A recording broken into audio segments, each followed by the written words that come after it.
हाल ही में अमेरिका में 2 चीनी नागरिकों पर फ्यूसेरियम ग्रामीणियारम नामक एक अत्यंत खतरनाक पौध रोगजनक को बिना अनुमति अवैध रूप से देश में लाने का आरोप लगा है, जिससे वैश्विक स्तर पर कृषि आतंकवाद और जैव सुरक्षा को लेकर चिंता बढ़ गई है। कृषि आतंकवाद का अर्थ है जानबूझकर फसलों या कृषि संसाधनों को नुकसान पहुंचाने के लिए जीवाणु, कवक, कीट या विषाक्त पदार्थों का उपयोग करना, जिससे आर्थिक नुकसान, खाद्य संकट और आम जनता में डर पैदा हो। दरअसल फ्यूजेरियम ग्राइनियारम एक प्रकार का कवक है जो हवा में मौजूद स्पोर्स, संक्रमित बीज और नमी वाली मिट्टी के जरिए फैलता है। यह मुख्य रूप से गेहूं, मक्का, जौ और चावल जैसी अनाज फसलों में फुसारियम हेड ब्लाइट नामक बीमारी फैलाता है, जिससे फसलों को भारी नुकसान होता है। साथ ही यह वोमिटॉक्सिन नामक विष बनाता है, जो इंसानों और पशुओं दोनों के लिए हानिकारक है।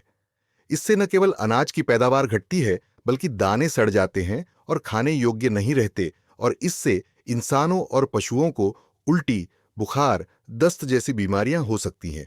आपको बता दें कि अमेरिका को इसके कारण हर साल लगभग $1 बिलियन का कृषि नुकसान होता है। यदि हम भारत की स्थिति पर नजर डालें तो यहाँ की 50% से अधिक आबादी कृषि पर निर्भर है। ऐसी जैविक घटनाएं न केवल आजीविका बल्कि देश की खाद्य सुरक्षा, जन वितरण प्रणाली और सामाजिक स्थिरता पर भी गंभीर प्रभाव डाल सकती है। इसके परिणाम स्वरूप देश में खाद्य महंगाई बढ़ सकती है, जो गरीब और कमजोर वर्गों के लिए भारी चुनौती बन सकती है। चिंताजनक बात यह है कि भारत की जैव सुरक्षा प्रणाली इस प्रकार के खतरों से निपटने के लिए फिलहाल पर्याप्त नहीं है।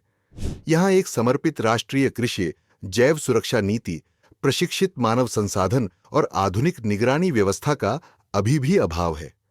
सीमाओं पर निगरानी, बंदरगाहों और प्रयोगशालाओं में बायोथ्रेट की पहचान के लिए जरूरी उपकरण और प्रशिक्षण मौजूद नहीं है। साथ ही कृषि और विज्ञान अनुसंधान संस्थान भी अक्सर पौध रोगजनकों के लिए आवश्यक बायोसेफ्टी लेवल की आवश्यकताओं को पूरा नहीं कर पाते हैं। इसके अलावा अंतर्राष्ट्रीय कानूनों में भी एग्रो आतंकवाद को रोकने के लिए कोई सशक्त समझौता या प्रवर्तन तंत्र मौजूद नहीं है। जैविक हथियारों पर बना बायोलॉजिकल वेपन्स कन्वेंशन भी कृषि पर हमलों को विशेष रूप से कवर नहीं करता।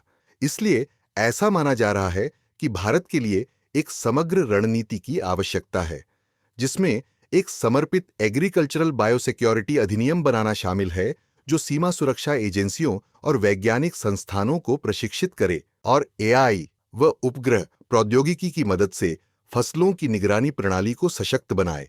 साथ ही सार्वजनिक निजी साझेदारी के तहत कृषि तकनीक, स्टार्टअप्स और शोध संस्थानों के साथ मिलकर जैविक खतरे की रोकथाम के लिए नवाचार को प्रोत्साहित किया जाना चाहिए। इन सब के अलावा G20, ब्रिक्स, क्वाड जैसे मंचों पर अंतर्राष्ट्रीय जैव सुरक्षा सहयोग को बढ़ावा देना भी जरूरी है, ताकि कृषि क्षेत्र को इस नए प्रकार के हाइब्रिड खतरे से सुरक्षित किया जा सके।